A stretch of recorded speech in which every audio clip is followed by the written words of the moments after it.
بسم اللہ الرحمن الرحیم۔ السلام علیکم، welcome back to my channel. امید کرتی ہوں آپ سب خیریت سے ہوں گے، اور آج میں ریکویسٹ کرتی ہوں کہ پلیز آج کی یہ میری ویڈیو اینڈ تک ضرور سنیے گا، ضرور دیکھیے گا۔ اس سے آپ لوگ کو کافی فائدہ ہونے والا ہے، اور اگر آپ اس بات سے ریلیٹڈ نہیں ہیں اور آپ پھر بھی یہ ویڈیو اینڈ تک ضرور دیکھیں، تاکہ آپ کے جو ایسے قریبی لوگ ہیں جن کو آپ شیئر کر سکتے ہیں، تو پلیز اس لنک کو کاپی کر کے آگے پیسٹ کر لیا کریں۔ آج کل سوشل میڈیا کا دور ہے، کہیں بھی آپ کسی جگہ پہ بھی کاپی پیسٹ کر لیتے ہیں، کسی کو بھی سینڈ کرتے ہیں، اس پہ آپ کے بالکل بھی پیسے نہیں لگتے ہیں، جسٹ آپ نے کلک کرنا اور وہاں پہ پیسٹ کرنا ہوتا ہے۔ تو اس سے آپ کے صرف مفت کی کمائی ہوتی ہے، اور وہ کمائی ایک بہت بڑا اجر ہوتا ہے، ایک صدقہ ہوتا ہے جو آپ کو اس کا ثواب مل جاتا ہے۔ تو پلیز ثواب کی نیت سے شیئر کیا کریں۔ تو آج کا جو میں آپ سے ٹاپک ڈسکس کرنے والی ہوں، تو میں آج صرف یہ کہنا چاہوں گی کہ دیکھیں، بہت سے ایسے لوگ میں نے دیکھے ہیں، بہت سارے ایسی عورتیں میں نے دیکھی ہیں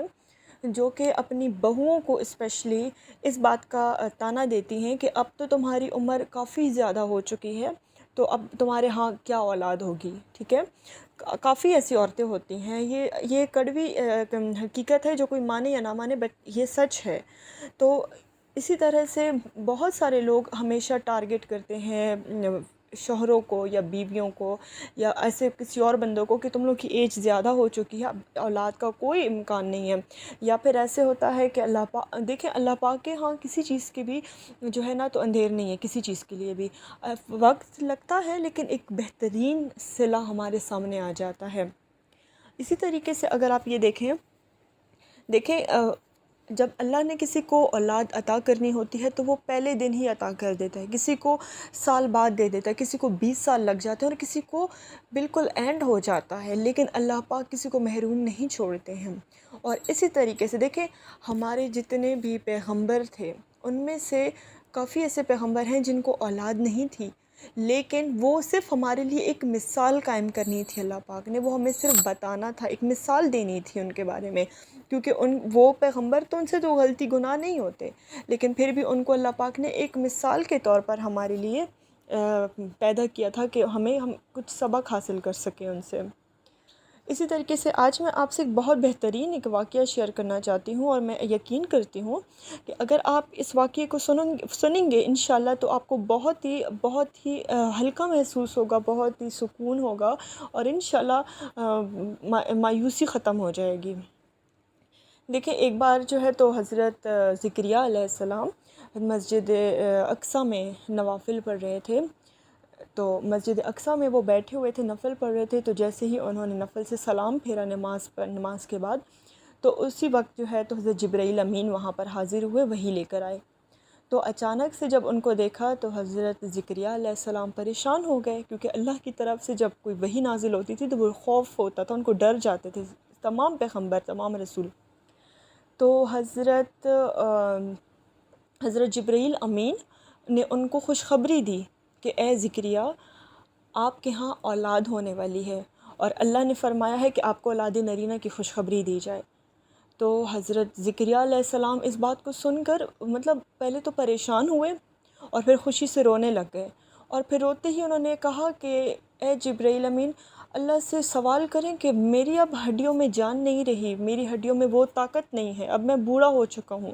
میری زندگی کا کافی عرصہ گزر چکا ہے، اب میں بڑھاپے میں ہوں، اور اسی طریقے سے میری بیوی بھی بہت ہی بوڑھی ہو چکی ہے، اور وہ بھی بڑھاپے میں ہے، تو ہمارے ہاں اولاد کیسے ہو سکتی ہے؟ تو تب اللہ کا حکم آیا تھا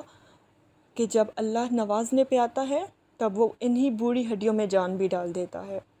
تو اور اسی طریقے سے تو پھر حضرت زکریہ علیہ السلام نے فرمایا تھا کہ تو پھر مجھے کیسے پتہ چلے گا کہ میری بیوی کا حمل ہے؟ مجھے کوئی ایسی نشانی بتائیں جس سے مجھے پتہ چلے، کیونکہ ان دور میں تو ایسا کوئی الٹرا ساؤنڈ وغیرہ ایسا کچھ سسٹم نہیں ہوتا تھا۔ تو اسی طریقے سے جب یہی بات ہوئی تو اللہ پاک کا فرمان تھا، اللہ پاک کی وحی اتری تھی، اور انہوں نے بتایا تھا کہ اگر آپ کی بیوی کا حمل ٹھہر جائے گا تو آپ کی زبان 3 دن تک بند ہو جائے گی، اور اسی طریقے سے ہوا۔ آپ علیہ السلام کی جو بیوی تھیں ان کا حمل ٹھہر گیا تھا، اور اسی طریقے سے جب ان کی زبان بند ہو گئی زکریا علیہ السلام کی، تو وہ خوش ہونے لگے کہ ان کو اولاد نصیب ہونے والی ہے۔ تو انہوں نے بہت شکر ادا کیا، بہت، اور یقین کریں ان کا ایک صبر تھا، ایک ایسا صبر تھا جو اینڈ ہو چکا تھا، ٹھیک ہے نا، لیکن پھر بھی انہوں نے صبر نہیں توڑا تھا، انہوں نے صبر کو چھوڑ نہیں دیا تھا، انہوں نے صبر کیا تھا اور اللہ سے امید لگائی تھی۔ تو پھر اس طرف ایک بڑا انعام، ایک انعام تو یہ تھا کہ ان کو اولاد نرینہ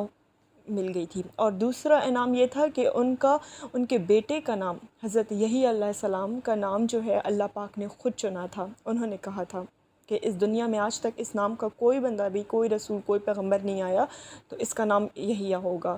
تو دیکھیں کتنی بڑی بات ہے۔ لیکن اگر اس بات پہ یہ سوچا جائے کہ حضرت زکریا علیہ السلام نے دوسری شادی نہیں کی اولاد کے لیے، انہوں نے یہ نہیں سوچا کہ اگر میری اولاد نہیں ہے تو میں دوسری شادی کر لیتا ہوں، ایسا کچھ نہیں ہوا، ٹھیک ہے۔ وہ بھی انسان ہے، ہم بھی انسان ہیں، لیکن وہ پیغمبر تھے، ہم عام انسان ہیں، لیکن ایک نفس تو ہر انسان کے ساتھ جڑا ہوتا ہے نا۔ تو اسی طریقے سے وہ ایک مثال تھی ہمارے لیے کہ انہوں نے دوسری شادی نہیں کی اولاد کے لیے، اور اگر ہمارے ہاں کسی کی اولاد نہیں ہوتی ہے تو اس کو فوراً بھڑکایا جاتا ہے دوسری شادی کے لیے کہ وہ فوراً سے شادی کر لے۔ تو پلیز اس لاجک کو ختم کریں، آپ صبر سے کام لیں، اللہ پاک صبر کرنے والوں کو پسند کرتا ہے۔ اللہ پاک قرآن پاک میں ہر جگہ فرماتا ہے ان اللہ مع صابرین، کہ میں صبر کرنے والوں کے ساتھ ہوں، صبر کرنے والوں کو خوشخبری سنا دی جائے۔ تو پلیز صبر کیجئے، اللہ کے ہاں بہت بڑا انعام آپ کے حق میں لکھا ہوا ہے، اور انشاءاللہ ضرور ملے گا، بس امید نہیں چھوڑنی ہے اللہ سے۔ اسی طریقے سے اگر آپ امید لگائے رکھیں گے تو آپ لوگوں کو بھی بہت جلد اللہ خوشی عطا فرمائے گا انشاءاللہ۔ آگے بڑھتے ہیں کہ آج جو ہے تو بہترین اور کیا کہتے ہیں افضل ترین مہینہ حج کا مہینہ شروع ہے، اور یہ ایک ایسا مہینہ ہے جس میں اللہ پاک نے قرآن پاک میں اس کا ذکر کیا اور قسم کھائی، ان 10 راتوں کی قسم کھائی۔ تو یہ جو پہلا عشرہ ہے، یہ جو 10 دن ہے، یہ اللہ پاک کو بے تحاشا عزیز ہے۔ پہلے تو میں آپ سب سے یہ کہوں گی کہ پلیز اس عشرے میں لڑائی جھگڑا کرنا بند کر دیں۔ اس بہترین عشرے میں نہ کوئی آپ لڑائی کریں، نہ کسی کے ساتھ جھگڑا کریں، کیونکہ یہ حرمت والے مہینے ہیں، اور اس حرمت والے مہینے میں اللہ پاک نے سختی سے منع فرمایا ہے لڑائی جھگڑے سے۔ اس حرمت والے مہینے میں قتل سے، فضول باتوں سے سختی سے منع فرمایا گیا ہے۔ آپ اس حرمت والے مہینے میں نماز ادا کریں، استغفار زیادہ سے زیادہ کریں، اللہ کی تکبیرات بیان کریں، ان کا جتنا آپ جو ہے تو حمد و ثنا بیان کریں گے اتنا ہی آپ اللہ کے ہاں کیا کہتے ہیں انعام کے حقدار بن جائیں گے انشاءاللہ۔ اور دوسری بات یہ ہے کہ دیکھیں جن کو حج نصیب ہو گیا ہے ان کے لیے تو بس وہ کیا کہتے ہیں وارے نیارے ہی ہو گئے ہیں ان کے لیے، لیکن دوسری بات اگر دیکھی جائے تو جن کو حج نصیب نہیں ہوا لیکن وہ اپنی کوشش نہیں چھوڑتے ہیں، وہ ادھر اپنے گھر میں رہ کر بھی وہی تکبیرات کرتے ہیں جو حج والے کرتے ہیں، وہی وہ لوگ نماز ادا کرتے ہیں جو حاجین کرتے ہیں، تو پھر اسی طریقے سے اللہ پاک تو نیت دیکھتا ہے نا، کیونکہ جتنا بھی جو اللہ پاک فرماتا ہے کہ اسلام میں عمل کا سارا دار و مدار نیتوں پر ہے، تو ہماری نیت جو ہوگی ہماری اچھی ہوگی تو اللہ پاک ہمیں نیت کے ذریعے ایک اچھا صلہ عطا کرے گا انشاءاللہ۔ تو میں آپ سب سے کہوں گی کہ پلیز آپ اس مہینے کی، اس 10 دنوں کی بہت قدر کریں، بہت احترام کریں اور خوشی سے گزاریں، اور یوں سمجھیں کہ رمضان مبارک کا آخری عشرہ جتنا بابرکت ہوتا ہے یہ اسی طریقے سے بابرکت مہینے ہے، بہت بابرکت ہے اور اللہ کو بے تحاشا پسند ہے۔ اپنے لیے بھی دعائیں کریں اور لوگوں کے لیے بھی دعائیں کریں، کیونکہ اوروں کے لیے ایک مسلمان کی دوسرے مسلمان کے حق میں دعا قبول ہوتی ہے، تو آپ کریں گے تو آپ کسی اور کے لیے دعا کریں گے تو فرشتے آپ کے حق میں آمین کہیں گے۔ تو چلیں ابھی مین ٹاپک پر آتے ہیں کہ اولاد کے بارے میں آپ سے شیئر کرنا چاہتی ہوں کہ جن کی بھی اولاد نہیں ہے، میں آج آپ لوگوں سے بہت ہی مین پوائنٹ شیئر کرنے والی، بہت ہی امپورٹنٹ ہے، پلیز غور سے سنیے گا۔ 7 8 9 10 ان 4 دنوں میں، ان 4 تاریخ، یہ 4 تاریخ میں نے آپ کو بتائی ہیں، 7 8 9 10، ان 4 تاریخوں میں آپ لوگوں نے اولاد کے لیے اسپیشل دعا مانگنی ہے، کیونکہ دیکھیں ان میں تو آپ نے دعا مانگنی ہے، آپ کی دعا ضرور قبول ہوگی انشاءاللہ، کیونکہ یہ ہے ہی اتنے بابرکت والے دن۔ لیکن جو حج کا دن ہوتا ہے اسپیشلی 9 اور 10، یہ 9 10 یہ جو تاریخ ہوتی ہیں، آپ یہ نہ دیکھیں کہ یہ پاکستان کی ہے یا یہ سعودیہ کی ہے، آپ یہ دیکھیں کہ یہ اسلام میں کون سی تاریخ آ رہی ہے، ہمارے چاند کے مطابق ہماری کون سی تاریخ آ رہی ہے، یا سعودیہ میں حج ہے تو آپ اسی دن کی بھی دعا کریں، ٹھیک ہے نا۔ یہ اس لاجک میں نہ پڑھیں کہ پاکستان کا آج حج ہے اور سعودیہ کا کل حج ہوگا، اس لاجک میں بالکل نہ پڑھیں، کیونکہ سعودیہ میں جو ہے تو خانہ کعبہ ہے اور حج ایک ہی ہوتا ہے، تو حج کے لیے آپ جو ہے تو جو سعودیہ میں حج ہوگا انشاءاللہ سے وہی ہمارا حج ہے۔ ہم اسلام کو مانتے ہیں، ہم اللہ اور اس کے رسول کو مانتے ہیں، ہمارا ایک ہی حج ہے۔ آپ نے سعودیہ کے مطابق 9 اور 10 تاریخ کی آپ نے اولاد کے لیے بے تحاشا دعا مانگنی ہے، اور آپ لوگوں نے زیادہ سے زیادہ یا بدیع العجاب بالخیر یا بدیع پڑھنا ہے۔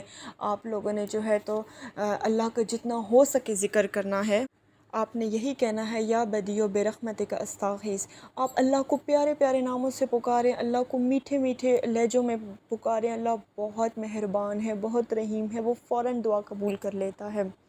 تو حج والے دن کوئی بھی، وہ کہتے ہیں نا کہ کسی بھی چیز، ایک جو اللہ کے ہاں حج والے دن اسٹامپ لگائی گئی ہے جس میں یہ فرمایا گیا ہے کہ حج والے دن ہر انسان کی دعا قبول ہو جائے گی، چاہے وہ کچھ بھی مانگے، وہ کچھ بھی مانگے وہ قبول ہو جاتی ہے۔ یہ ہمیں نظر نہیں آتی لیکن وہ ہو جاتی ہے۔ حج والے دن کوئی بھی ریجیکشن نہیں ہے، قبول ہو گئی ہیں آپ کی دعائیں، حج والے دن 9 اور 10 کو قبول ہو جاتی ہیں۔ تو حضرت ابراہیم علیہ السلام نے بھی اسپیشلی ان دنوں میں اولاد کے حق میں دعا مانگی تھی، آپ بھی اپنے حق میں جو ہے تو دعا مانگے، آپ ان لوگوں کے لیے بھی دعا مانگے جن کو اللہ پاک نے ابھی تک اولاد عطا نہیں کی، تو ہو سکتا ہے اللہ آپ کے حق میں بھی یہ دعا قبول کر دے انشاءاللہ تعالی۔ تو آپ لوگوں نے بالکل بھی ان دنوں کو ویسٹ نہیں کرنا، بالکل بھی نہیں۔ ہاں اگر آپ کے انجانے میں یا کسی مجبوری کے تحت اگر آپ سے کچھ دن یا کچھ گھنٹے ضائع ہو چکے ہیں تو کوئی بات نہیں، اللہ کے ہاں جو ہے تو ہر چیز کی معافی ہے، آپ لوگ معافی مانگے اور اس کو دوبارہ سے اپنے تکبیرات شروع کر دینی ہے، اور آپ لوگوں نے ان دنوں کو بہت ہی خوشی سے گزارنا ہے، بغیر کسی سے لڑائی جھگڑے کیے، بغیر کسی کے ساتھ برا سلوک کیے، بڑے احترام سے، یقین سے میں کہہ سکتی ہوں اگر آپ ان 10 دنوں کو خوشی سے گزاریں گے آپ کی اگلی کی زندگی بہت خوشگوار ہو جائے گی، کیونکہ آپ کو عادت بن جائے گی۔ تو میں امید کرتی ہوں کہ آپ کو جو ہے تو میری یہ ویڈیو ضرور اچھی لگی ہوگی، اور لائک ضرور کیجئے گا، اور وہی بات کہ آپ لوگ کے پیسے نہیں لگتے ہیں کہ آپ کسی کو لنک سینڈ کر دیں تو کسی کا بھلا ہو جاتا ہے۔ اپنا خیال رکھیے گا، انشاءاللہ نیکسٹ ویڈیو میں ملیں گے، اور مجھے بھی دعاؤں میں یاد رکھیے گا۔ تب تک کے لیے اللہ حافظ۔